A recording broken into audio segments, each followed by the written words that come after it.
வாக்குத்தத்தமா கொண்டு வருவதுன்னு யோசித்தேன். இந்த வாக்குத்தத்துல உள்ளடக்கிய அநேக காரியங்களை ஆராய்ந்து பார்த்தபோது, நான் பிரசங்கிக்காத அநேக காரியங்கள் இதிலிருந்து நான் நிறைய காரியங்கள் எடுத்து வந்திருக்கிறேன். இந்த முதல் நாளில உங்களுக்கு ரொம்ப பிரயோஜனமா இருக்கு நான் நம்புகிறேன். ஹல்லேலூயா. முதல்ல இந்த புத்தகத்தை பற்றி ஒரு இன்ட்ரோடக்ஷனை கொடுத்துட்றேன். நீங்க குறிச்சு வச்சுக்கலாம். கொடுத்துட்டு அப்படியே கடைசி அந்த செய்தி முக்கியத்துவத்தை உங்களுக்கு கொண்டு போகிறேன். இந்த புத்தகம் எழுதப்பட்ட காலத்தை முதல் சொல்லுகிறேன். கிமு, அதாவது கிறிஸ்துக்கு முன் 1370 ஆண்டு காலகட்டத்தில் இது எழுதப்பட்டது. இந்த புத்தகம் எழுதப்பட்ட காலம். இது எழுதினவர் யாருன்னா யோசுவா தான் எழுதியிருக்கிறார். இந்த புத்தகத்தை எழுதினவர் யோசுவா தான் எழுதியிருக்கிறார். அவர் ஒரு எப்பிராயிம் கோத்திரத்தை சார்ந்தவர். 40 வருடங்கள் மோசையோடு கூட நடந்த உதவியாளர். அவர் என்ன சொன்னாலும் செய்யக்கூடிய ஒரு பணிவிடைக்காரனாய் 40 வருஷம் ஒரு தேவ மனிதோடு நடந்திருக்கிறார். அவருக்கு கீழ்ப்படிந்து ஊழியம் செய்திருக்கிறார். இந்த புத்தகத்தினுடைய முக்கியத்துவமாய் வாய்ந்த இந்த புத்தகத்துல ஒரு வசனம் ஒண்ணு இருக்கு. அது ரொம்ப முக்கியமான ஒரு வசனம். அதாவது யோசுவாவுடைய வாழ்க்கையை சக்சஸ்ஃபுல் ஆக்குறதுக்கு ஒரு வசனத்தை ஆண்டவர் இங்க முக்கியப்படுத்த சொல்லுகிறார். அதுதான் யோசுவா 1ஆம் அதிகாரத்துல 8வது வசனம். 8வது வசனம். அது ரொம்ப முக்கியமானது. புத்தகத்துடைய மிக சக்சஸ்ஃபுல் யோசுவாவை மிக வெற்றிகரமான ஒரு மனிதனாய் மாற்ற காரணமான ஒரு வசனம். இந்த புத்தகத்துடைய முக்கிய வசனம் 1ஆம் அதிகாரம் 8வது வசனம். இந்த நியாயப்பிரமாண புஸ்தகம் உன் வாயை விட்டு பிரியாதிருப்பதாக.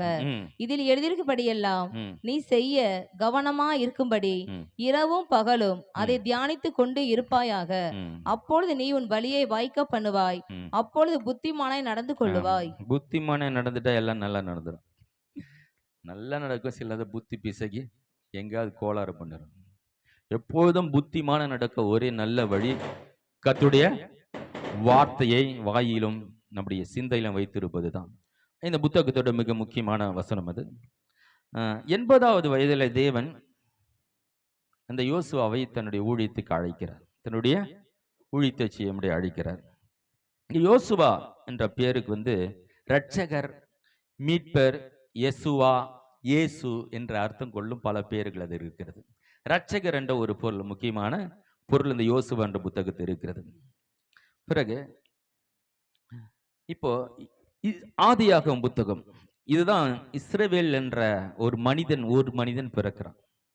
இந்த இஸ்ரவேல் தேசத்தையே, அந்த இஸ்ரவேல் ஜனங்களையே அந்த கானானுக்கு கொண்டு போற 40 லட்சம் ஜனங்களா இங்க பெருகி இருக்கிறாங்களே, அந்த முதல் இஸ்ரவேல் யாக்கோப் என்ற ஒரு மனிதன் பிறந்து அவனை இஸ்ரவேலாய் மாற்றுகிறார். அதுல அந்த புத்தகம் ஆதியாகமம் புத்தகத்துல இஸ்ரவேல் என்னும் ஒரு மனிதன் பிறக்கிறான். அப்ப யாத்திராகம புத்தகம் வரும்போது அந்த இஸ்ரவேல், அந்த ஒரு மனிதன் ஒரு பெரிய ஜனக்கூட்டமாய் மாறும்போது அந்த ஜனக்கூட்டத்தை தேவன் நினைவு கூர்ந்து அவங்களை தெரிந்து கொள்கிறார். சொந்த ஜனமாக யாத்திராகம புத்தகத்துல சொந்த ஜனமாக தெரிந்து கொள்கிறார். என்னாகம புத்தகத்துல அந்த ஜனங்கள் ஒரு பெரிய தேசமாய் மாறுகிறார்கள். பெரிய ஒரு தேசமாய், ஒரு தேசத்துல ஒரு குறிப்பிட்ட எவ்வளவு ஜனங்க இருப்பாங்க, அப்படி ஒரு பெரிய தேசமாய் அவங்க குறிப்பிடப்படுறாங்க. லேவி புத்தகத்துல, லேவியராகம புத்தகம் வந்தீங்கன்னா அங்க கர்த்தர் பலியினால் அவர்களை சுத்திகரிப்பை பரிசுத்தமாய் வாழ்வதை குறித்து அவங்களுக்கு போதிக்கிற ஒரு பகுதியை இந்த லேவியராகமத்துல பார்க்கிறோம். அவங்களை பரிசுத்தப்படுத்துகிற வேலையை அங்க செய்கிறத பார்க்க முடிகிறது. உபாகம் புத்தகத்துல அங்க என்ன கற்பிக்கப்படுகிறது, அந்த இஸ்ரவேல் ஜனங்கள் எப்படி கர்த்தருடைய வழியில நடக்கிறது என்பதை போதனை அங்க போதிக்கப்படுகிறது. அடுத்து இந்த 5 புத்தகத்தை எழுதுகிறவர் மோசே. இந்த 6வது யோசுவா புத்தகத்தை எழுதுகிறவர் யோசுவா எழுதுகிறார். இப்போ இந்த புத்தகத்துடைய முக்கியத்துவம் என்னன்னா, வாக்குத்தத்தங்களை சுதந்திரித்துக் கொள்ளுகிற ஒரு புத்தகம். அல்லேலூயா. நான் உங்களுக்கு சொல்லுகிறேன், இதுவரையிலும் ஆண்டவராக இயேசு கிறிஸ்துவை ஏற்றுக்கொண்டு அவரை நம்பி அநேக வார்த்தைகள் உங்களுக்கு நேராய் கடந்து வந்திருக்கலாம். அநேக வாக்கு தத்தங்களை நீ சொல்லிக் கொண்டு வரலாம். அநேக காரியங்களை நீங்க எதிர்பார்த்து வரலாம்.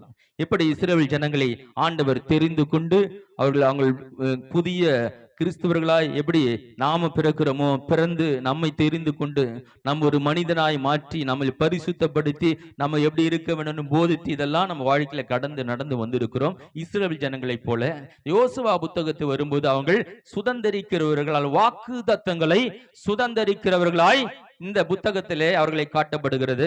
இந்த வசனத்தை உங்களுக்கு கொடுக்கப்பட்டதற்கு காரணம், இதுவரையிலும் நீங்கள் பெற்றுக்கொண்ட கர்த்தருடைய வாக்கு தத்தங்கள் வசனங்கள் இந்த ஆண்டிலே நீங்கள் சுதந்திரித்துக் கொள்ள போகிறீர்கள். ஹல்லேலூயா. எத்தனையோ வருஷம் காத்து இருந்துட்டேன், எத்தனையோ வருஷம் நம்பி வந்துட்டேன், வார்த்தை சத்தியம் உள்ளதென்று சொல்லப்படுகிறது, இன்னும் நடக்கலையே நீங்க அநேக நாட்களை நீங்க நினைச்சு பார்த்திருக்கலாம். இந்த வருடத்துல கர்த்தர் உங்களோடு பேசுகிறார்.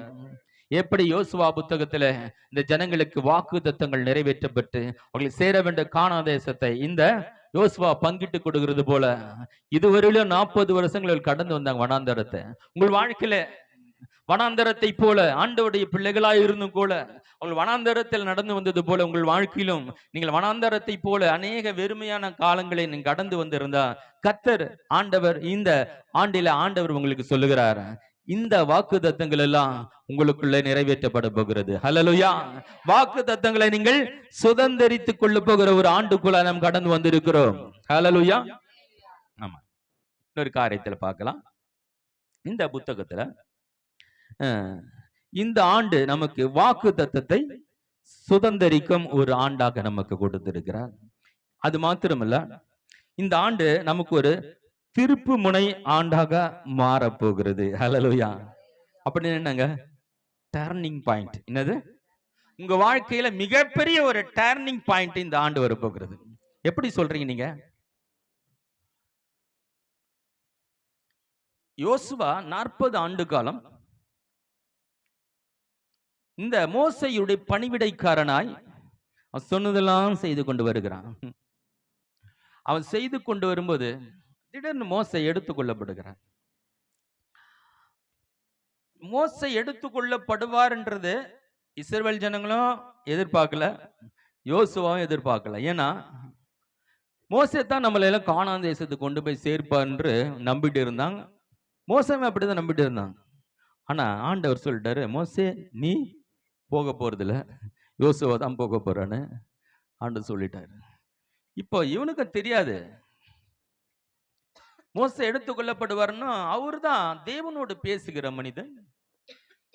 எல்லா பிரச்சனையும் தேவனோடு போய் பேசி உடனே பதிலை கொண்டு வருவார். தேவனோட நேருக்கு நேர பேசுகிற ஒரு சிநேகிதனை போல பேசுகிற ஒரு மனிதன் மோசே. அவர் கூட இருந்து எல்லாத்தையும் பார்க்கிறான். தேவனோடு தொடர்பு கொள்கிற காரியங்கள் எல்லாத்தையும் பார்த்து எல்லாம் பார்க்கிறான். ஆனா இவனுக்கு அந்த மாதிரி அனுபவம் எல்லாம் கிடையாது. அப்போ மோசேவை கனம் பண்ணி அவருக்கு பணிவிடை செய்து கொண்டு வருகிறார். அவருடைய எல்லா பணிவிடை வேலைகளையும் இவன் செய்து கொண்டு வருகிறான். ஹல்லேலூயா. இப்ப மோசே என்னாச்சு? போயிட்டாரு. இஸ்ரவேல் ஜனங்க திகைத்து போய் என்ன இனி என்ன நடக்க போகிறது? நம்மளை யார் வழி நடத்துவாங்க? நம்ம கானான் தேசத்துக்குள்ள இன்னும் போலேன்னு சொல்லி திகைத்து போய் இருக்கும்போது இந்த யோசுவாவும் அப்படிதான் நின்று கொண்டு இருக்க. இனி என்ன நடக்க போகுதுன்னு ஆண்டு அவனுடைய வாழ்க்கையில ஒரு டர்னிங் பாயிண்ட். ஹல்லேலூயா. நீ இந்த இஸ்ரவேல் ஜனங்களுக்கு தலைவனாக போகிறாய். ஹல்லேலூயா. இதுவரை நீ வாளாக இருந்தாய், பணிவிடைக்காரனாய் இருந்தாய், எடுபடி வேலைகளை செய்து கொண்டாய். இன்றைக்கு ஆண்டவர் இந்த இஸ்ரவேல் ஜனங்களுடைய தேசத்துடைய தலைவனாக மோசேனுடைய ஸ்தானத்தை அவருக்கு கொடுக்கிறார். ஹல்லேலூயா. நான் சொல்றேன், இந்த வருஷத்துல உங்கள் அநேக பேருக்கு தலைமைத்துவம் கிடைக்க போகிறது. ஹல்லேலூயா. நீங்க அநேகருக்கு தலைமையா இருந்து வழி நடத்த போறீங்க. நீங்க அநேகருக்கு ஆலோசனைக்காரர்களாய் மாற போறீங்க. நீங்க அநேகருக்கு மதிப்பு மிக்க மனிதர்களாய் மாற்றப்பட போறீங்க. ஹல்லேலூயா. அநேகர் வந்து உன்னிடத்தில் ஆலோசனை கேட்கத்தக்கதாய் கர்த்தர் உங்களை உயர்த்த போகிறார். இந்த ஆண்டு உங்களுக்கு ஒரு மிகப்பெரிய டர்னிங் பாயிண்டாய் மாற போகிறது. உங்கள் பள்ளியில நீங்க ஒரு முக்கியமான ஆளாய், உன்னிடத்தில் எல்லாரும் வந்து ஆலோசனை கேட்கக்கூடியவர்களா, லீடரா, அல்லது உங்க வேலை ஸ்தலத்துல நீங்கள் முக்கியமான ஒரு பதவியில அநேகருக்கு கரெக்டான வழிகாட்டக்கூடிய ஒரு தலைவனாக, ஒரு மேனேஜராக மாற்ற போகிறார். ஹல்லேலூயா. ஒரு குடும்ப தலைவியாக நீ எந்த இடத்துல இருக்கீங்களோ அந்த பகுதியில கர்த்தர் உங்க தலையாய் மாற்ற போகிறார். ஹல்லேலூயா. வாளாய் இருந்த யோசுவாவை இந்த ஆண்டவர் தலையாய் மாற்றினது போல உங்கள் வாழ்க்கையில மாற்ற போகிறார். அது மாத்திரம் இல்ல, இதுவரை பார்க்காத அற்புதங்கள் வாழ்க்கையில் நடக்க போகிறது. ஹல்லேலூயா. மோசேனுடைய யோசுவிடத்துல பேசுகிறார். இதுவரையில 40 ஆண்டு காலத்தில் மோசேயோடு கூட வந்து பலவிதமான அற்புதங்களை இந்த யோசுவா பார்த்துட்டான். ஆனால் இனிமேல் யோசுவாவோட பேசுகிறார். பலம் கொண்டு திடமனதாயிரு, திகையாதே, கலங்காதே, கர்த்தனோடு இருக்கிறார். என்ன சொல்றாரு? இதுவரையிலும் மோசையை கொண்டு பெரிய காரியங்கள் நடந்து உண்மைதான், செங்கடல் பிறந்தது உண்மைதான். ஆனால் இதுவரையும் பார்க்காத பல அற்புதங்களை நான் உன்னை கொண்டு செய்ய போகிறேன். ஹல்லேலூயா. இதுவரை நடக்காத அற்புதங்களை கர்த்தர் உங்களுடைய வாழ்க்கையிலே இந்த ஆண்டிலே செய்ய போகிறார். ஹல்லேலூயா. எத்தனை பேர் விசுவாசிக்கிறீங்க? கேட்ச் பண்ணுங்க, ஆமான்னு சொல்லுங்க. ஆமென் ஆண்டவரே, என் வாழ்க்கையில் நடக்க போகுது ஆண்டவர், எனக்கு தான் நீங்க பேசணும் சொல்லுங்க. அப்படி சொல்லும் பொழுது இந்த ஆண்டில கர்த்தர் உங்களுக்கு செய்வார். ஹல்லேலூயா. நான் மனிதன், நான் பேசுகிற வார்த்தை கர்த்தருடையது. ஹல்லேலூயா. நான் இங்க வந்து நிற்கிறேன்னா நானா வந்து நிற்கல, கர்த்தர் இங்க நிற்க வைத்திருக்கிறார். இந்த புதிய ஆண்டிலே கர்த்தர் உங்களோடு பேசும்படியே தேவன் கொடுத்த வார்த்தை உங்களோடு பேசி கொண்டிருக்கிறேன். இந்த தேவன் என்னோடு பேசுகிறார் நீங்கள் நினைத்து அது உறுதிப்படுத்திக் கொண்டால் உங்களுக்கு நிறைவேறும். ஹல்லேலூயா.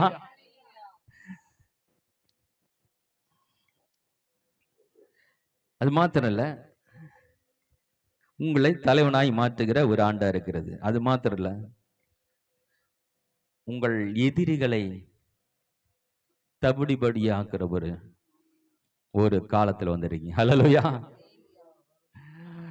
நீங்க உங்களை யாரெல்லாம் எதிர்த்து கொண்டு உங்க எதிரான காரியங்களை செய்து கொண்டு இருக்கிறாங்களோ, உங்களை வீழ்த்தணும், உங்களை தள்ளணும், உன்னை ஒண்ணுமில்ல ஆக்கணும், உன்னை வெக்கப்படுத்தணும், உங்களை அந்த இடத்துல தூக்கணும்னு சொல்லு உங்கள் எதிரிகளை என்ன பண்ண போறீங்க? நீங்க தும்சம் பண்ண போறீங்க. ஹல்லேலூயா. யோசுவாவை கொண்டு மிகப்பெரிய கோகு மாகுன்ற மிகப்பெரிய ராட்சத மனிதர்கள், பெரிய பெரிய தேசங்கள் எல்லாம் இந்த யோசுவாவை வைத்து ஆண்டவர் காலி பண்ணி கொண்டு போறாரு. ஹல்லேலூயா. எத்தனை ராஜாக்கள், அத்தனை ராஜாக்களும் காலி பண்ணி இந்த இஸ்ரவேல் ஜனங்களுக்கு அந்த தேசத்தை பங்கிட்டு கொடுக்கிறான்.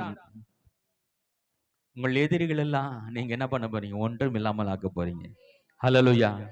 நான் சண்டை போடுறது இல்ல, சண்டை போடுற எதிரிகளை பத்தி பேசல. மறைமுகமாய் நமக்கு எதிராய் வேலை செய்கிறவர்கள், அவங்க உள்ளத்துல நாம வளரக்கூடாது, மேல வரக்கூடாது என்று சூழ்ச்சி செய்து கொண்டு இருப்பாங்க. அவங்க எதிரின்னு கூட நமக்கு தெரியாது. அவங்க பின்னாடி நிறைய பேர் இப்படி மேல வராதபடியே தடைகளை போட்டுக்கொண்டு நம்மளை எப்படியாவது வேலையில தூக்கணும், இருக்கிற சாணத்தில் இப்படிதான் நடக்கும் பாருங்க. நமக்கு தெரியாது. நண்பனுங்க போல பேசியிருப்பாங்க, கூடவே நட்பா இருப்பாங்க. ஆனா பின்னாடி இப்படியெல்லாம் வேலை நடக்கும். அநேக கம்பெனிகள் இப்படி நடக்கும். இந்த எதிரிகள் எல்லாம் என்ன பண்ண வரீங்க? அவங்க காணாம போக போறாங்க. ஹல்லேலூயா. நீ தேடியும் காணாது இருப்பாய். எங்கப்பா என்ன பல்ல தொல்லை கொடுத்துனது எங்க, நம்ம தான் எங்க போனாங்கன்னு தெரியல, எந்த ஊர்ல இருக்கிறாங்க, எந்த தேசத்துல, தேடியும் நீ காணாது இருப்பாய். இந்த ஆண்டிலே கர்த்தர் உங்கள் எதிரிகளை காணாமல் போகபடி செய்வார். ஹல்லேலூயா. இந்த ஆண்டை பத்தி நம்ம வாசித்தோம். யோசுவா பத்தி சில காரியங்களை சொல்லிக்கிட்டு வரேன். கடைசி பாயிண்ட்டுக்கு நான் உங்களுக்கு போகிறேன். யோசுவா ஒரு நல்ல ஒரு யுத்த வீரனா இருக்கிறான். யோசுவா எப்படிப்பட்டவனா இருக்கிறான்? யுத்த வீரன். யாத்திராகமம் புத்தகம் 17ஆம் அதிகாரம் 13வது வசனத்தை வாசிக்கலாம்.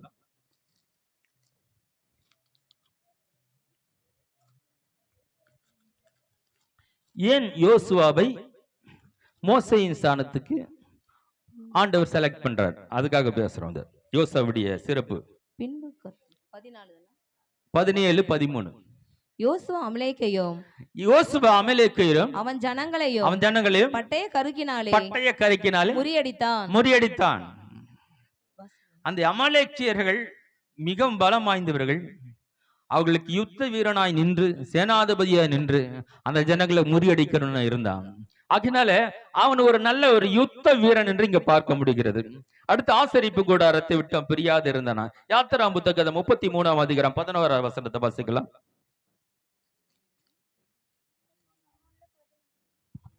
ஒருவன் தன் சிநேகிதரோட பேசுவது போல கர்த்தர் மோசேயோட முகமுகமாய் பேசினார். பின்பு அவன் பாளையத்துக்கு திரும்பினான். நூனின் குமாரனாகிய யோசுவா என்னும் அவனுடைய பணிவிடைக்காரனாகிய, பாருங்க அங்க எங்க என்ன மென்ஷன் பண்றாங்க? பணிவிடைக்காரனாக வாலிபன் ஆசரிப்பு கூடாரத்தை விட்டு பிரியாதிருந்தான். பாருங்க, மோசேக்கு பிள்ளைகள் இருந்தாங்க, அவங்கள செலக்ட் பண்ணல. ஆரோனுக்கு பிள்ளைகள் இருந்தாங்க, அவன் ஆசாரியன் தான், அவங்க பிள்ளையை செலக்ட் பண்ணல. மோசேக்கு பணிவிடை செய்கிறவனை ஆண்டவர் செலக்ட் பண்றாங்க. ஆசரிப்பு கூடாரத்தை விட்டு எப்படி இருந்தாலாம் அப்படின்னு என்ன அர்த்தம்? இப்படி சொன்னா எப்படி? எப்பவுமே ஆண்டவர் சபை சபை ஊழியம் வேலைன்னு சொல்லி ஆண்டவருக்காகவே அவன் வாழ்ந்திருக்கிறான். ஹல்லேலூயா. ஆண்டவர் தான் முக்கியம். ஆசரிப்பு கூடாரத்தில் இருப்பதே மகிழ்ச்சி. அதெல்லாம் சொன்னா யோசனை, நானும் என் வீட்டவரும் என்றால் கர்த்தரையே செய்வோம் அவன் சொன்னானா? நான் மட்டும் இல்ல, என் குடும்பமே கர்த்தருடைய வேலையை செய்யணும், கர்த்தருக்காய் வாழணும்ன்ற ஒரு தாகம் அவனுக்கு இருந்தபடினாலே மோசே மரித்தவனே ஆண்டவர் மோசே யோசுவான் இடத்துல வருகிறார். ஹல்லேலூயா. அவன் ஒரு தேவ சமூகத்தை விரும்புகிற ஒரு நல்ல மனிதனாய் இருக்கிறான். இரண்டாவது, என்னாகும் புத்தகம் 14ஆம் அதிகாரம் 6வது வசனத்தை வாசிக்கலாம்.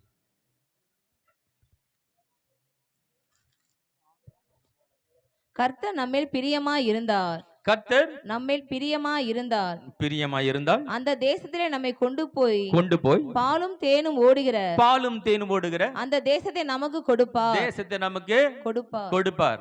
இங்க பாருங்க, 12 பேரு மோசே இந்த கானான் தேசத்தை பார்த்துட்டு வாங்கப்பா அப்படின்னு அனுப்புறாரு.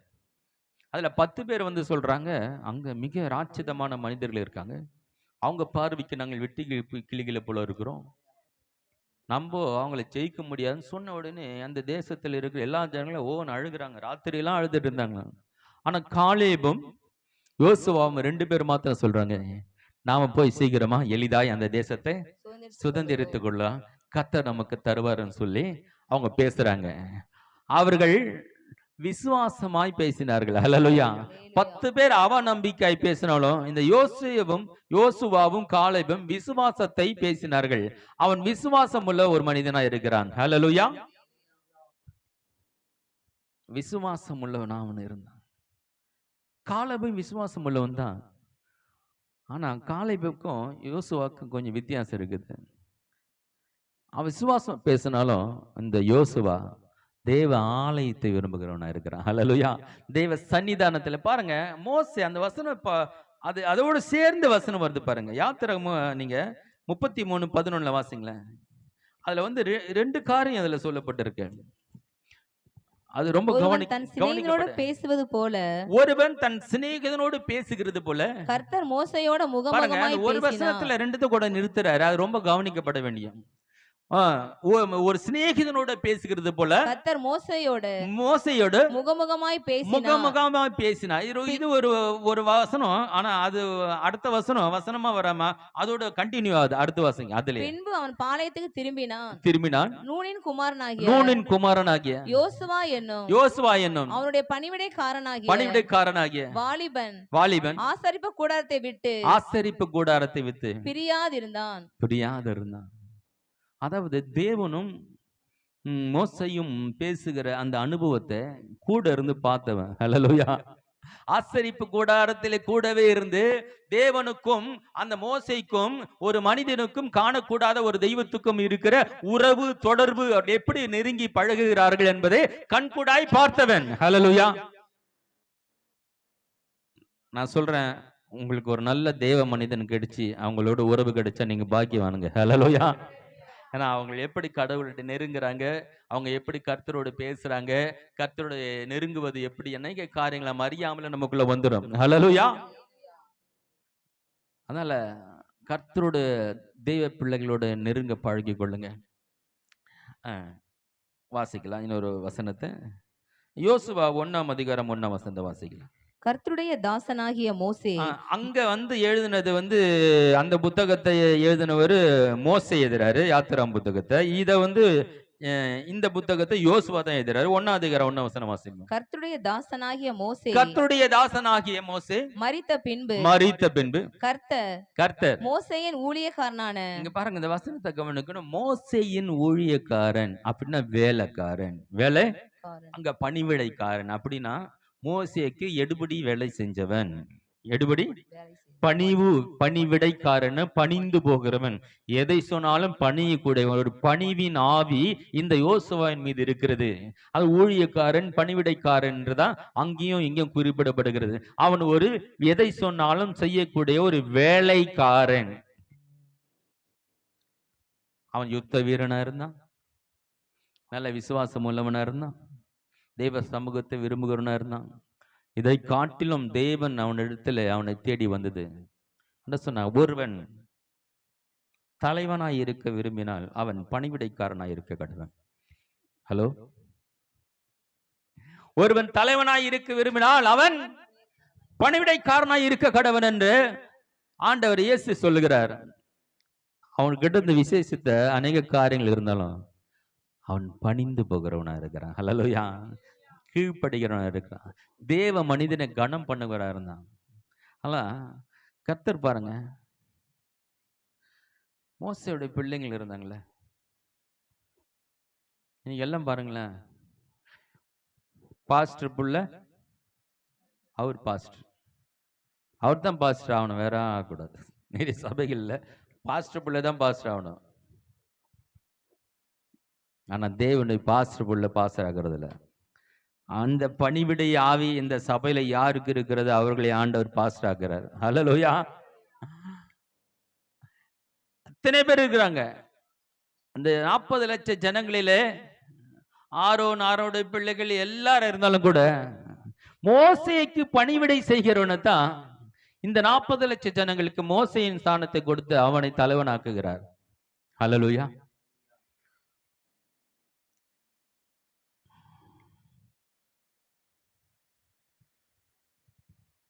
சரி, எப்போ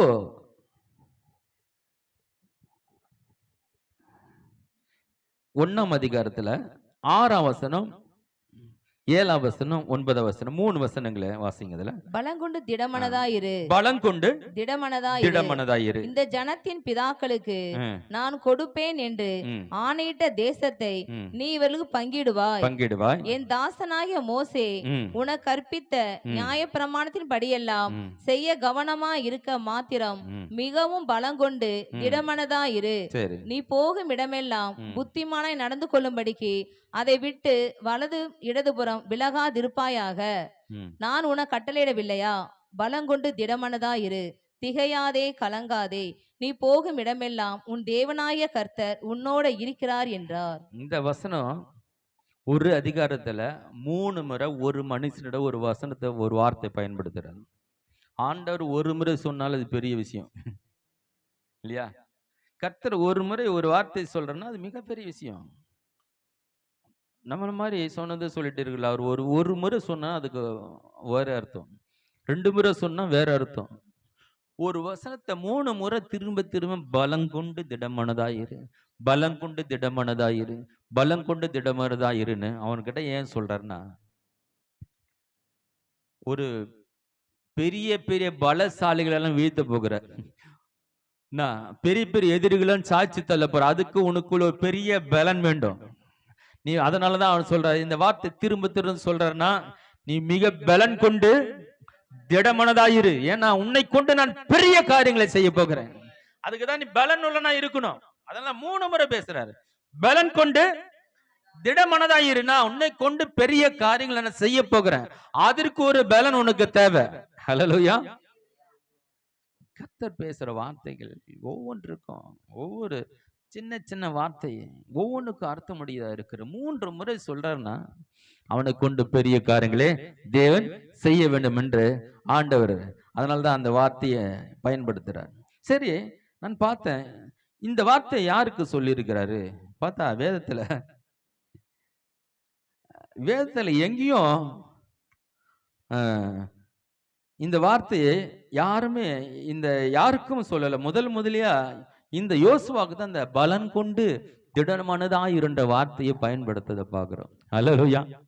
ஆனா மோசே யோசுவாக்கு எழுதுற புத்தகத்துல அங்க எழுதுறாரு, நீ பலம் கொண்டு திடமனதாயிரு. மோசே சொன்ன அதே வார்த்தை தான் இவர் என்ன பண்றாரு, இந்த தேவனும் இந்த யோசுவாக்கு சொல்லுகிறார். ஹல்லேலூயா. மோசையை தேவன் கண்ணம் பண்ணுகிறபடினாலே மோசே சொன்ன அதே வார்த்தை கொண்டு வந்து யோசுவாக்கு சொல்கிறார், பலங்கொண்டு திட மனதாய் இரு.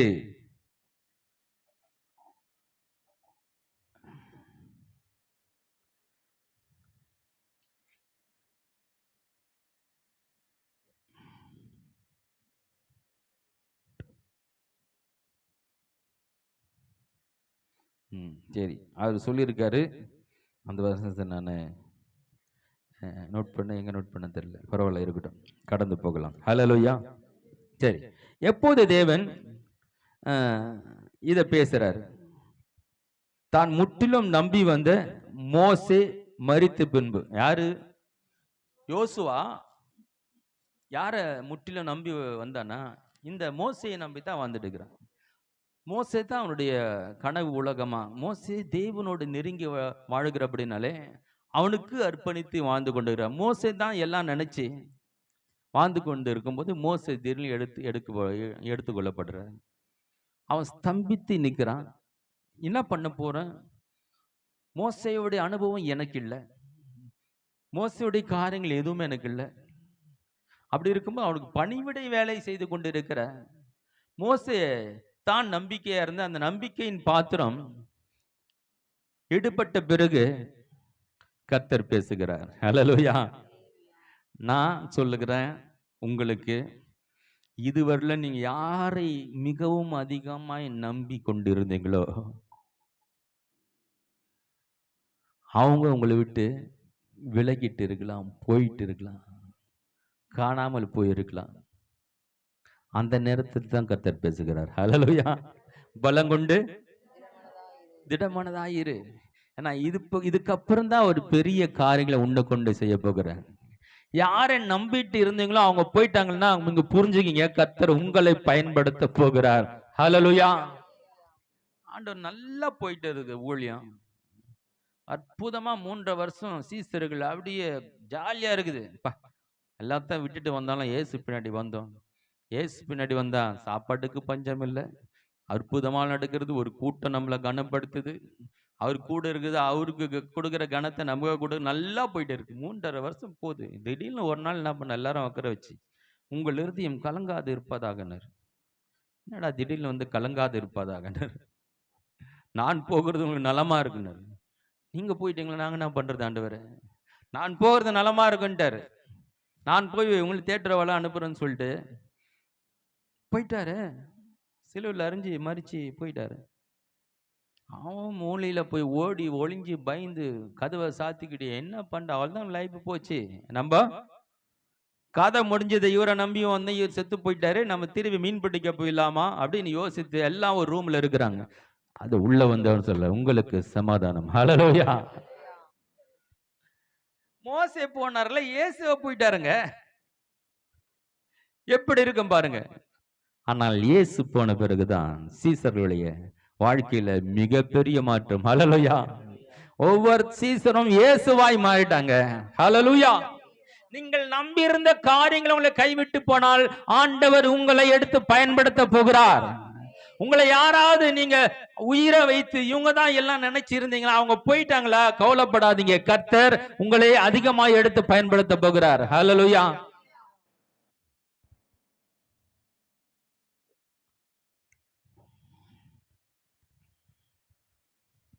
மாத்திரம் இல்ல, அவங்க அந்த சூழ்நிலை எப்படி இருக்குன்னா ஒரு கேள்விக்குறி இருந்தது. அவங்களுக்கு என்ன இருந்தது? இனிமேல் என்ன ஆக போகுது? எகிப்திலிருந்து நம்மளை மீட்டு கொண்டு வந்த மோசே செத்து போயிட்டாரு. சாவுவார்னு நம்ம நினைச்சு பார்க்கல, திடீர்னு அவர் செத்து போயிட்டாரு. இந்த ஜனங்களை யார் வழி நடத்துவாங்க? மோசே போல யாரும் கிடையாது. கடவுளோடு பேசுற யாருக்கும் அந்த அனுபவம் இல்லையே. அப்படி இருக்கும்போது இந்த ஜனங்கள் பாதி தூரம் கொண்டு வந்து ஆண்டவர் கைவிட்டாரோ? இனிமேல் என்ன நடக்க போகிறது? இஸ்ரேல் ஜனங்களுக்கும் இந்த யோசுவாக்கும் அங்க ஒரு கேள்விக்குரிய நின்றுட்டு இருக்காங்க. ஒரு இடத்துல ஸ்டாப் ஆகி நிக்கிறாங்க. அங்கேயே நிக்கிறாங்க. மோசே எங்க மறிச்சாரோ அங்கேயே ஜனங்க இருக்கு. என்ன பண்றது? யாருக்கும் ஒன்றும் புரியல, யாருக்கும் ஒன்றும் தெரியல. ஒரு கேள்விக்குறியோடு அமர்ந்து இருக்கிறாங்க. கர்த்தர் அங்கதான் பேசுகிறார். ஹல்லேலூயா. நீ இந்த தேசத்தை என்ன பண்ணுவாய்? இந்த ஜனங்களுக்கு பங்கிடுவாய். மோசையோடு இருந்தது போலவே நான் உன்னோடு கூட இருப்பேன். ஹல்லேலூயா. மோசே ஸ்தானத்துல நீ இருப்ப, நான் மோசையோடு இருந்தது போல நான் உன் கூட இருப்பேன். ஹலோ, இருக்கீங்களா? யார நம்பினியோ அவர் இல்ல, ஆனா அந்த ஸ்தானத்துல நான் உன்ன வைக்கிறேன். அவரு கூட நான் இருந்தது போல நான் உன் கூட இருப்பேன். எத்தனை பேருக்கு புரியுது? ஹலோ, யார உயர்வா நினைச்சீங்களோ அவங்க இல்ல, கர்த்தர் உங்களை அந்த உயர்வா அங்க அந்த இடத்துல நிறுத்தி நான் அவங்க கூட இருந்தது போல நான் உங்க கூட நிற்பேன். ஹல்லேலூயா. அவங்களுக்கு என்ன சொன்னோன்னா, அவங்ககிட்ட என்ன செய்வேன்னு சொன்னா அதை நான் உன்னை கொண்டு நான் செய்வேன். ஹல்லேலூயா. அது மாத்திரம் இல்ல, அங்க விதமான ஒரு ஜனங்களுக்கு ஒரு விதமான இருள் உண்டாகிறது. இதுதான் ஒண்ணு புரியலன்னா, அதான் இருள்னா அப்படி இருட்டானா அப்படி இருட்டா இல்ல, எங்க உங்க வாழ்க்கையில ஸ்தம்பித்து நிக்கிறீங்க, இனிமேல் என்ன ஒண்ணும் புரியலையே விளங்கலையே அப்படின்னா அதுதான் இருள். என்னது, இன்னும் என்ன பண்ண போறேன்னு எனக்கு தெரியலையே, ஒரே குழப்பமா இருக்குது அப்படின்ற அந்த நிலை தான் வேதம் அந்த இருள் என்று சொல்லுகிறது. அப்ப அங்க ஒரு இருள் சூழ்ந்த நிலை அங்க உண்டாயிருக்கிறது. எங்க இருள் இருக்குதோ அங்க கர்த்தர் பேசுவார். ஹல்லேலூயா. கர்த்தர் வார்த்தை தாங்க வெளிச்சம். அதனால கர்த்தர் இங்க பேசுகிறார். கர்த்தர் இந்த யோசுவாடு பேசுகிறார். அவனுக்குள்ள இருக்கிற அந்த இருளை வெளியே கொண்டு வருகிறார். என்ன சொல்லுகிறார்? பலம் கொண்டு திடமனதாயிரு, திகையாதே, கலங்காதே, நான் கூட இருக்கிறேன், நான் கூட அது இருக்கிறேன்னு சொன்னா இருப்பாரு. இருக்கிறேன்னு சொன்னா ஆமாங்க, இருக்கிறேன்னு சொல்லிட்டேன்னா அதுக்கு 1000 அர்த்தங்க இல்லையா? இருக்கிறேன்னு சும்மா நான் கூட உட்காந்து இருக்கிறேன்ல, அவன் கூட இருக்கிறாருன்னா எல்லாத்தையும் அவர் பார்த்துப்பார். ஹல்லேலூயா. எல்லாத்தையும் ஆமா, யுத்தம் பண்ணலாம், யுத்தம் பண்ணாங்களாங்க, கல்மழை பெய்தான், குலவிகளை அனுப்புறாராம். சொல்றாரு ஆண்டவர், சும்மா நீங்க கத்தி எத்தின்னு இப்படி ஆட்டின்னு இருந்தேன், நானா பண்ண குலவிகளை அனுப்பிச்சு எதிரிகளை சாய்ச்சேன், கல்மழை வர வச்சு எதிரிகளை வீழ்த்தினேன். பேரு நீங்க எடுத்துங்க பாருங்க. இஸ்ரவேல் ஜனங்கள் ஜெயித்துட்டாங்க, ஆயி பிடிச்சிட்டாங்க, கோகு மாகு பெரிய பெரிய ராஜாக்கெல்லாம் எல்லாம் இவங்க ஜெயிச்சுன்னு நினைக்கிறாங்க. ஆனா பின்னாடி ஒருத்தர் வேலை செய்து கொண்டு இருக்கிறார். ஹல்லேலூயா. உங்கள் வெற்றிக்கு முன்பாக என் தேவன் நின்று கொண்டு இருக்கிறார். ஹல்லேலூயா. எளிதாய் எளிதாய் எளிதாய் பெற்றுக் கொள்ளும்படியாய் கர்த்தர் உங்களுக்காக வேலை செய்து கொண்டு இருக்கிறார். ஹல்லேலூயா. ஆனா நம்ம ஜெயிச்ச போல சொல்லிக்கணும்னு அவர் ஆசைப்படுறார். ஹல்லேலூயா. எல்லாம் பண்ணிட்டு அவரு நம்மகிட்ட கொடுத்துறாரு, நீ வெற்றி கொண்டாட்டத்தை நீ கொண்டாடு. ஹல்லேலூயா. அதுல ஒரு ஆனந்தம் பாருங்க.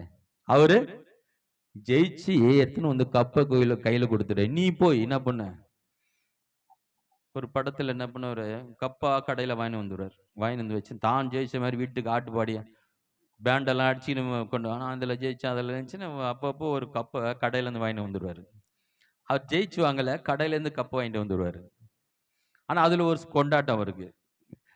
நம்முடைய ஆண்டவர் அவர் எல்லாத்தையும் பண்ணிட்டு உன் கையில கொடுத்துட்டு போ, நீ ஜெயிச்ச மாதிரி நீ உன்னுடைய சந்தோஷம் தான் என்னுடைய சந்தோஷம். நீ இவங்களை ஆயோ ஆகு இந்த பெரிய பெரிய ராஜாக்கள் ராட்சதர்களை நீ ஜெயிக்க வாய்ப்பே கிடையாது. நான் குலவிகளை அனுப்பி அவர்களை என்ன பண்றேன், வீழ்த்திட்டு நீ ஜெயிச்சது போல நீ சொல்லிக்கிறதுல எனக்கு பெரிய சந்தோஷம். ஹல்லேலூயா. கர்த்தர் உன்னால முடியாததை அவர் செய்துவிட்டு அதனுடைய மகிமையை உங்களுக்கு கொடுக்கிறார். ஹல்லேலூயா. என் பிள்ளை நீ ஜெயிச்சது போல நீ அப்படி நினைக்கும் போது அதுல அவருக்கு பெரிய சந்தோஷம். ஹல்லேலூயா. பெரிய சந்தோஷம். அது மாத்திரம் இல்ல, அந்த யோசுவா அந்த இடத்துல ஒரு தனிமையை உணர்கிறான். என்ன பண்ணுகிறான்? எப்போதும் அந்த வல்லமையுள்ள மகத்துவமுள்ள தேவனோடு வல்லமையால் நிறைந்த தேவனோடு பேசுகிற அந்த மோசையோடு நடந்து கொண்டிருந்தான். மோசே நம்மளை நல்ல வழி காட்டுவாரு, மோசே தான் எல்லாமே நினைச்சு கொண்டு இருந்த. இப்போ மோசே இறந்து போனோன்னா அவனுக்குள்ள ஒரு தனிமை, ஒரு தனிமை உணர்கிறான்.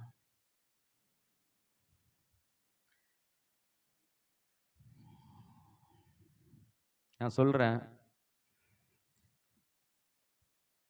நான் தனியால் ஆயிட்டேங்க, எல்லாராலும் கைவிடப்பட்டுட்டேன், எல்லாரும் ஒதுக்கப்பட்டுட்டேன், எனக்கு யாருமே இல்லை நீ நினைக்கிறியா? நான் சொல்றேன், அந்த தனிமையா இருக்கிற உன்னை தான் தேவன் பயன்படுத்த விரும்புகிறார். ஹல்லேலூயா. தனியா இருக்கிற உன்னோடு சேர விரும்புகிறார், உன்னோடு பேச விரும்புகிறார்.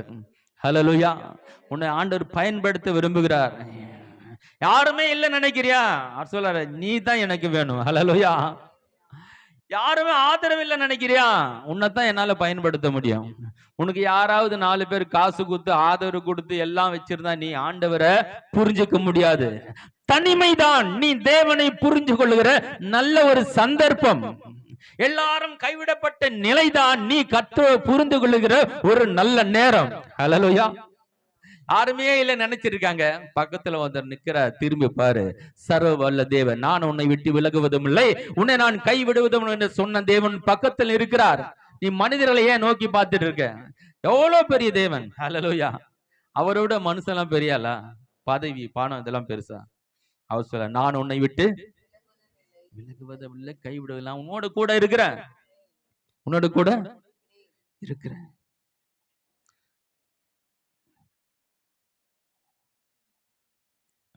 யோசுவா 1:4 வாசிக்கலாம்.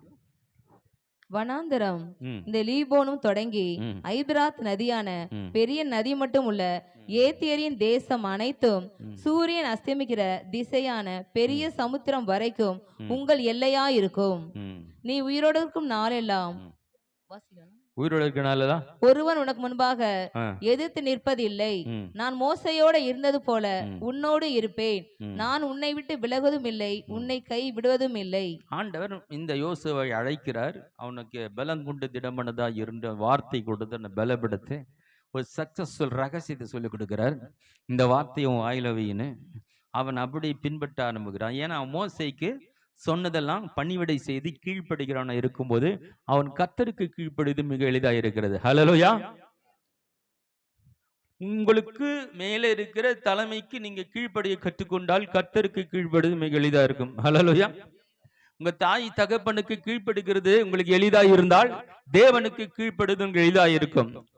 உன் கணவன்மாருக்கு கீழ்ப்படுகிறது உங்களுக்கு எளிதா இருந்தால் நீங்க கர்த்தருக்கு கீழ்ப்படுவது எளிதா இருக்கும். ஹல்லேலூயா.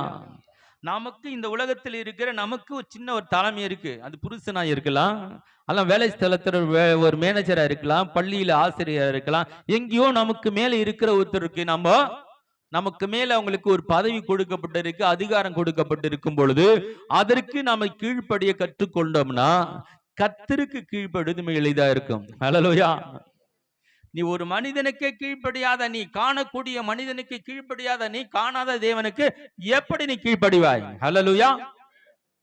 ஆனா அதனால சொல்றாரு, காண்கிற மனிதனிடத்தில் அன்பு கூறாத நீ காணாத தேவனிடத்துல எப்படி அன்பு கூறுவாய்? அதுதான் கீழ்ப்படுத்தணும். காண்கிற மனிதனுக்கு நீ கீழ்ப்படியல, தேவனுக்கு எப்படி கீழ்ப்படிவ?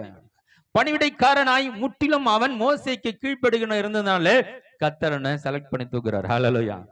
நீதான் எனக்கு வேணும். ஹல்லேலூயா. ஒரு மனிதன் கர்த்தருக்கு கீழ்ப்படிய ஆரம்பிச்சுட்டா அவனை கொண்டு தேவனுடைய எல்லாம் அவருடைய சித்தத்தை நிறைவேற்றுவார். ஏன்னா அவருக்கு அதுதான் ஈஸி. அதான் ரொம்ப ஈஸியா அவன் நினைக்கிறதெல்லாம் அவன் எதை சொன்னாலும் அவன் செய்யக்கூடியவனா இருக்குதான். தேவனோட விருப்பத்தை அவனை கொண்டு நிறைவேற்றிடுவார். ஹலோ, புரியுதா?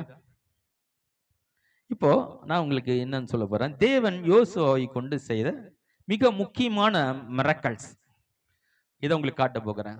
அழைத்த தேவன் அவர் உண்மை உள்ளவர் இருக்கிறார். அவரு சும்மாவா கூட்டுட்டு அப்படி பாதியில் விட்டு போறதில்லை. அவனை அழைத்து அவனுக்கு ரகசியத்தை கற்றுக் கொடுத்து அவனை எப்படி பயன்படுத்துகிறார், அவனுக்கு கொண்டு என்னெல்லாம் செய்தான் சில காரியங்களுக்கு சொல்ல விரும்புகிறேன். நாம் எடுத்து வாசிக்கலாம். யோசுவா புத்தகம் 3ஆம் அதிகாரத்துல 15-16 வசனத்தை வாசிக்கலாம். யோர்தான் அறுப்பு காலம் முழுவதும்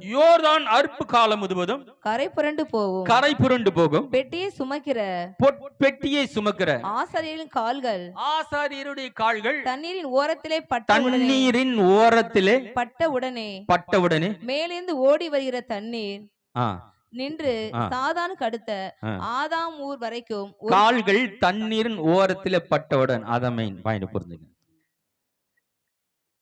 மிக பெரிய ஒரு ஆறு கரை புரண்டு ஓடுறது. அந்த மழைக்காலம், புரண்டு ஓடுகிற காலம், மிக வேகமா போகிற அந்த ஒரு ஆற்று. அதுல போய் கொஞ்சம் காலை வச்சா நம்மளை இழுத்துட்டு போயிடும். நிறைய நம்ம வீடியோ காட்சிலாம் பார்க்குறோம். காரெல்லாம் அடிச்சுட்டு போகுதுல்ல, அப்படி போற வேகத்துல காரு வீடை கூட அடிச்சுட்டு போறது, அப்படியே அப்படியே புரட்டி போகுது. அந்த மாதிரி போற ஒரு பெரிய ஆறு, யோர்தான் நதி ஓடுகிறது. அதுல போய் அந்த தண்ணீர் ஓரத்துல கால் பட்ட உடனே அது ஒரு பக்கம் கோயிலாய் நிற்கிறதா. ஹலோ, காலை வச்சா அற்புதம். ஹalleluya. தேவன் உன்னை அழைத்து நீ கீழ்ப்படிந்தால் நீ கால் வைத்த இடத்துல அற்புதங்கள் நடக்கும். ஹalleluya. நீ கால் வைக்கும் தேசத்தை நான் உனக்கு சொந்தமாக கொடுப்பேன் சொல்றார. எங்கெல்லாம் கால் வைக்கிறீங்களோ அதெல்லாம் உங்களுக்கு சொந்தம்னு நான் மோசையோடு சொன்னதை போல உன்னோட சொல்றேன்னு யோசுவாவோட பேசி கொண்டு இருக்கிறார். கால் வைத்தா அற்புதம். கர்த்தருடைய அழைப்பை ஏற்றுக்கொண்டு கர்த்தருடைய வார்த்தையை நம்பி நீ கீழ்ப்படிந்து நடந்தால் நீ கால் எங்கெல்லாம் வைக்கிறீங்களோ அங்கெல்லாம் ஒரு மிராக்கிள் நடக்கும். ஹalleluya. அடுத்து வாசிக்கலாம். யோசுவா புத்தகம் 6ஆம் அதிகாரம் 20வது வசனம் வாசிக்கலாம். எக்காலங்களை ஊதுகையில் எக்காலங்களை ஊதுகையிலே ஜனங்கள் ஆர்ப்பரித்தார்கள். ஜனங்கள் ஆர்ப்பரித்தார்கள். எக்கால சத்தத்தை ஜனங்கள் கேட்டு மகா ஆரவாரத்தோடு முழங்குகையில் அலங்கம் இடிந்து விழுந்தது. உடனே ஜனங்கள் அவரவர் தங்களுக்கு நேராக பட்டணத்தில் ஏறி பட்டணத்தை பிடித்து, ஒரு பெரிய பட்டணம், அதற்கான மதில்கள் மேல வீடு கட்டுறாங்கன்னா அந்த மதில் எவ்வளவு அகலமா இருக்கும் பார்த்து. ஒரு பட்டணத்தை சுற்றி அந்த காலத்துல பட்டணங்களை சுற்றி மிகப்பெரிய மதில் சுவர் இருக்கும். அது ஒரு பாதுகாப்பு. பட்டணத்தினுக்குள்ள தான் ஜனங்கள் இருப்பாங்க. எதிரிகள் அன்னைக்கு சண்டை போட வந்துடுவாங்க, போர் படைகளை கொண்டு வந்துடும். அந்த பட்டணத்தை சுற்றியே ஊருக்குள்ள இருப்பாங்க. ஊருக்கு வெளியில அவங்க என்ன பண்ணுவாங்கன்னா அந்த விவசாயம் பண்ணிட்டு வியாபாரம் எல்லாம் பண்ணிட்டு மறுபடியும் சீக்கிரமா அது உள்ள போயிட்டு அது ஒரு பெரிய கதவு இருக்கும். அந்த கதவு வழிதான் ஊருக்குள்ள போன ஊருக்குள்ள வரணும். நைட்டானா அதுல தங்கிடும். அப்படிதான் இருக்கும். ஒரு பெரிய ஜனங்களுக்கான பாதுகாப்பு பட்டணம். அந்த பட்டணத்தில் அந்த மதில்கள் கிட்டத்தட்ட ஒரு லாரி ஓரளவுக்கு அவ்வளவு அகலத்துக்கு அந்த மதில்கள் கட்டப்பட்டு இருக்காமா. அந்த மதில்கள் ஆண்டவரை ஆர்ப்பரிக்கும் பொழுது, ஆண்டவரை துதிக்கும் பொழுது இடிந்து விடுகிறது. ஹல்லேலூயா. மோசேயின் மூலமா செய்யப்படாத அற்புதங்கள் ஆண்டவர் இந்த யோசுவாவை கொண்டு செய்கிறார். நீ துதிக்கும் போது அற்புதங்கள் நடக்கும். ஹல்லேலூயா. எதிரிகள் கோட்டை தகர்க்கப்படும். கர்த்தர் அழைத்து கீழ்ப்படிந்து நீ வந்தால் நீ பாடும்போது அற்புதங்கள் நடக்கும். நீ ஆண்டவரை துதிக்கும் போது அற்புதங்கள் நடக்கும். ஹல்லேலூயா. எதிரிகளின் கோட்டை தகர்க்கப்படும். எரிகோவின் கோட்டை நிர்மூலமானது. வாசிக்கலாம். யோசுவா புத்தகம் 10ஆம் அதிகாரம் 12-14. கர்த்தர் எமோரியரை இஸ்ரவேல் புத்திரருக்கு முன்பாக ஒப்பு கொடுக்கிற அந்நாளிலே யோசுவா கர்த்தரை நோக்கி பேசி பின்பு இஸ்ரவேலின் தங்களுக்கு முன்பாக சூரியனே நீ கிபியோன் மேலும் சந்திரனே நீ அயலோன் பள்ளத்தாக்கின் மேலும் தரித்து நில்லுங்கள் என்றார். அப்பொழுது ஜனங்கள் தங்கள் சத்துருக்களுக்கு நீதியை சரிக்கட்டும் மட்டும் சூரியன் தரித்தது சந்திரன் நின்றது. யாசேரின் புஸ்தகத்தில் எழுதியிருக்கவில்லையா? அப்படியே சூரியன் அஸ்தமிக்க தீவிரிக்காமல் ஏறக்குறைய ஒரு பகல் வரைக்கும் நடுவானத்தில் சூரியன் நின்றது. அப்புறம் இப்படி கர்த்தர் ஒரு மனிதனுடைய சொல் கேட்ட, ரொம்ப முக்கியமான வசனம், இப்படி கர்த்தர் ஒரு மனிதனுடைய சொல் கேட்ட அந்நாளை ஒத்த நாள் அதற்கு முன்னும் இல்லை அதற்கு பின்னும் இல்லை. ஹல்லேலூயா. நான் உங்களுக்கு சொல்லுகிறேன், நீங்கள் கர்த்தருக்கு கீழ்ப்படிந்து அர்ப்பணித்தது உண்மையானால், தேவ சத்தத்துக்கு செவி கொடுக்கிறது உண்மையானால், உன் சத்தத்தை கேட்க தேவன் ஆயத்தமா இருக்கிறார். ஹல்லேலூயா. உனக்காக ஆண்டவர் வானத்தில் சூரியனை நிறுத்த அவர் வல்லவராய் இருக்கிறார். ஹல்லேலூயா. உனக்காக சந்திரனை நிறுத்த அவர் வல்லவராய் இருக்கிறார். நாம அவர் பேச்சு கேட்கறது. அவர் வல்லவர், நல்லவர், அவர் ஆலோசனை கர்த்தர்.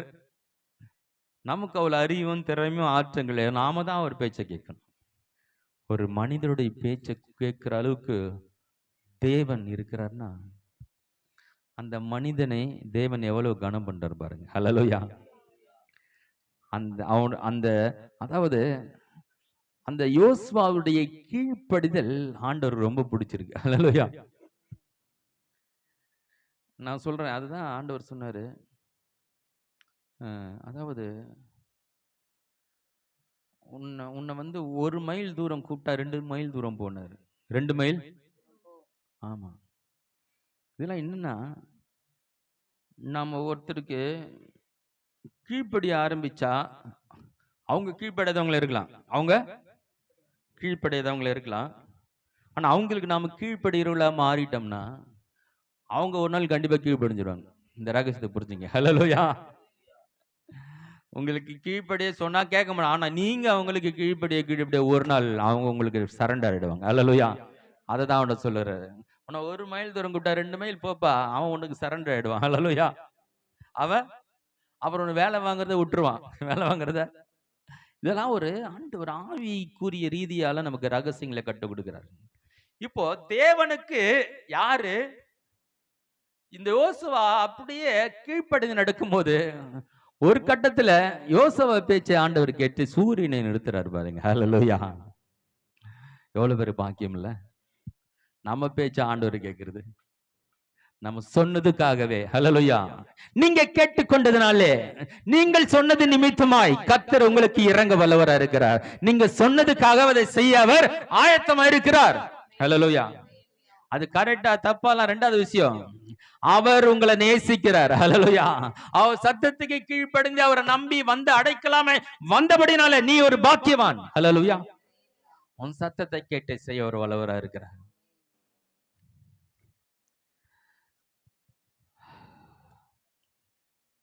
பன்னிரெண்டாம் அதிகாரம்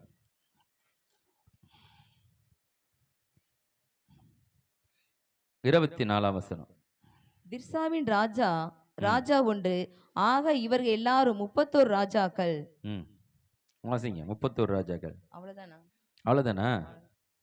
31 ராஜாக்கள் ஜெயிச்சு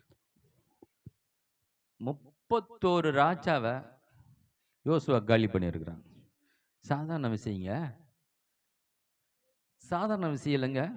31 ராஜாலாம் ராட்சதர்கள், பயங்கரமானவர்கள், பெரிய பெரிய பட்டணத்தை பிடிச்சு கட்டி இருக்கிறான். 31 ராஜா ஜெயிக்க வாய்ப்பு கிடையாது. 31 ராஜாவை இந்த யோசுவா ஜெயித்து இருக்கிறான். ஹல்லேலூயா. சொன்ன பலம் கொண்டு திடமனதாயிரு. ஹல்லேலூயா. நீ பலம் கொண்டு திடமனதாயிரு, கலங்காதே, திகையாத. ஏன்னா உன்னை கொண்டு செய்ய போகிற காரியம் பெருசா இருக்கும். ஹல்லேலூயா. 31 ராஜாவும் காலி பண்ணி இந்த தேசத்தை பங்கிட்டு கொடுக்கிறான். தேசத்தை அவன் பங்கிட்டு கொடுக்கிறவனா இருக்கிறான். ஆதியாகமம் புத்தகத்துல 17ஆம் அதிகாரம் 8ஆம் வசனத்தை வாசிக்கலாம்.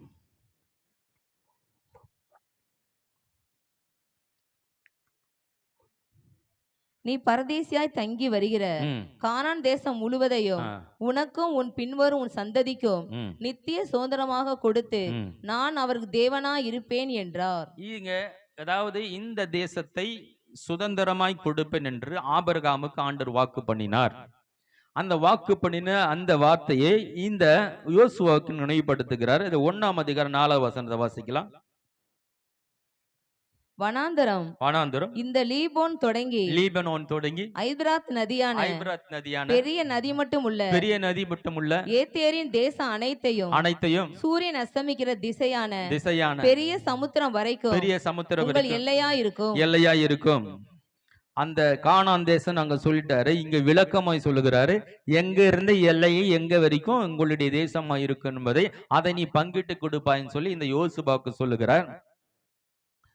ஒரு வேத ஆராய்ச்சியாளருடைய காரியத்தை நான் பார்த்த பொழுது அவர் சொல்றாரு, 30 லட்சம் சதுர மைல், 30 லட்சம் சதுர மைல். இந்த சொல்லப்பட்ட இந்த கணக்கின்படி இந்த லீபனோன்ல இருந்து இப்படி சொல்றாருல எங்கெங்க தேசம் இதெல்லாம் மொத்தம் கணக்கிட்டு பார்த்தால் அந்த பரப்பு அளவுகள், அந்த நிலப்பரப்பினுடைய அளவு 30 லட்சம் சதுர மைல். 30 லட்சம் சதுர மைல்.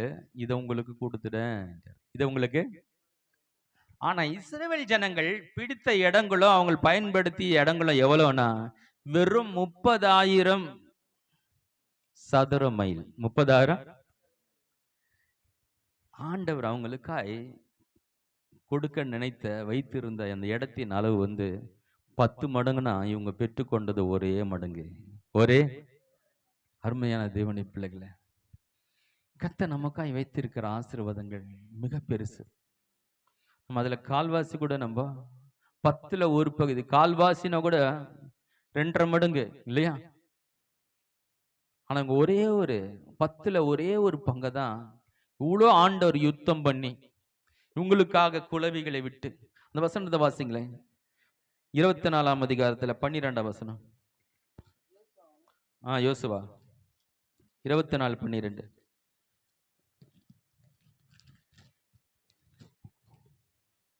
எமோரியன் 2 ராஜாக்களையும் உங்கள் பட்டயத்தாலும் உங்கள் வில்லாலும் நீங்கள் துரத்தவில்லை. நான் உங்களுக்கு முன்பாக குளவிகளை அனுப்பினேன். அவைகள் அவர்களை உங்கள் முன்பாக துரத்தி விட்டது. அது துரத்திச்சுப்பா.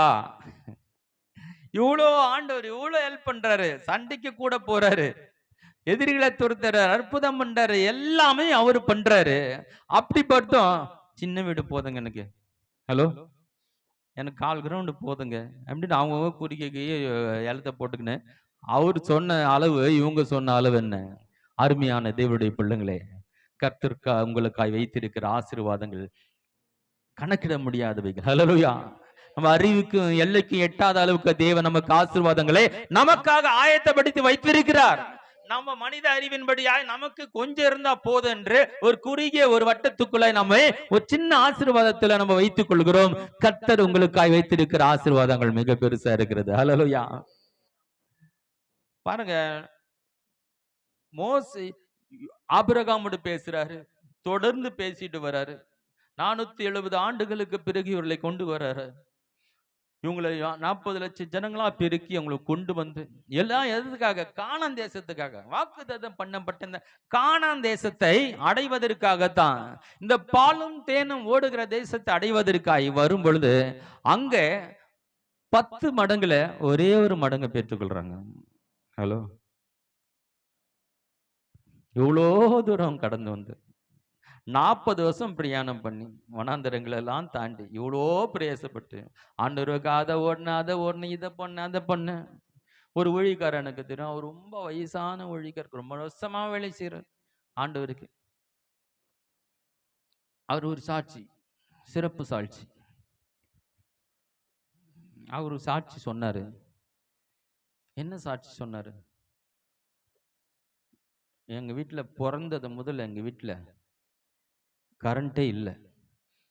20 வருஷமா நான் ஜெபம் பண்ணிட்டு வரேன், போராடி ஜெபிச்சு இந்த வாரம் எங்க வீட்டுல கரண்ட் வந்துருச்சு. அந்த கரண்ட் வந்தது அவருக்கு பெரிய விஷயமா இருக்கு, பெரிய மராக்கள். ஐயா, 20 வருஷம் ஜெபம் பண்ணி வீட்டுக்கு கரண்ட் வாங்குறதுக்கு போராடி செபிச்சு அதுதான் பெரிய அற்புதம் நினைச்சிருக்கிறார். இந்த இஸ்ரவேல் ஜனங்களை போல ஆண்டவர் உங்களுக்காய் வைத்திருக்கிற மிகப்பெரிய ஆசீர்வாதங்களை புரிஞ்சுக்காம வெறும் கரண்ட் வந்தா போதும், சின்ன இடம் கிடைச்சா போதும், இது இருந்தா போதும், நம்மளே சுருக்கி கொண்டு அதுக்கு ஒரு சாட்சி சொல்ல அற்புதம் சொல்லி கொண்டு இருக்கிறோம். 31 ராஜாக்களை தும்சம் பண்ணுகிறார். ஹல்லேலூயா. நீ சும்மா ஈட்டி ஏத்தன போய் நில்லு, நான் பாத்துக்கிறேன். ஹல்லேலூயா. அது வாசிமா, யோசுவா 8:18 வாசிக்கலாம்.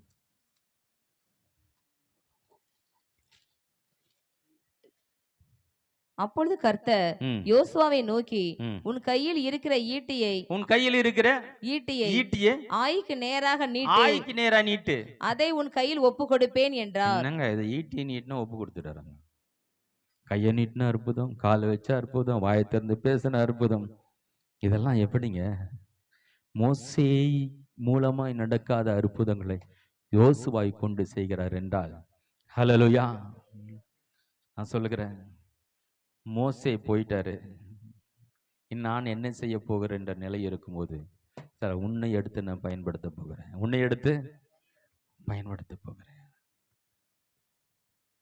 கர்த்தர் உங்களை எடுத்து பயன்படுத்த போகிறார். யோசுவா புத்தகம் என்பது வாக்கு தத்தங்களை சுதந்திரித்துக் கொள்கிற புத்தகம். ஹல்லேலூயா. இந்த வருடத்துல கர்த்தருடைய எந்த வசனத்தை பிடிச்சு நீங்க ஜெபம் பண்ணிட்டு இருக்கீங்க, எது நடக்கணும்னு அந்த வசனத்தை சொல்லி கொண்டு இருக்கீங்களோ, கர்த்தர் இந்த ஆண்டுல நடப்பிக்க போகிறார். ஹalleluya. எல்லா கரங்களை தட்டி ஒரு ஆமென் சொல்லுவோமா? ஹalleluya.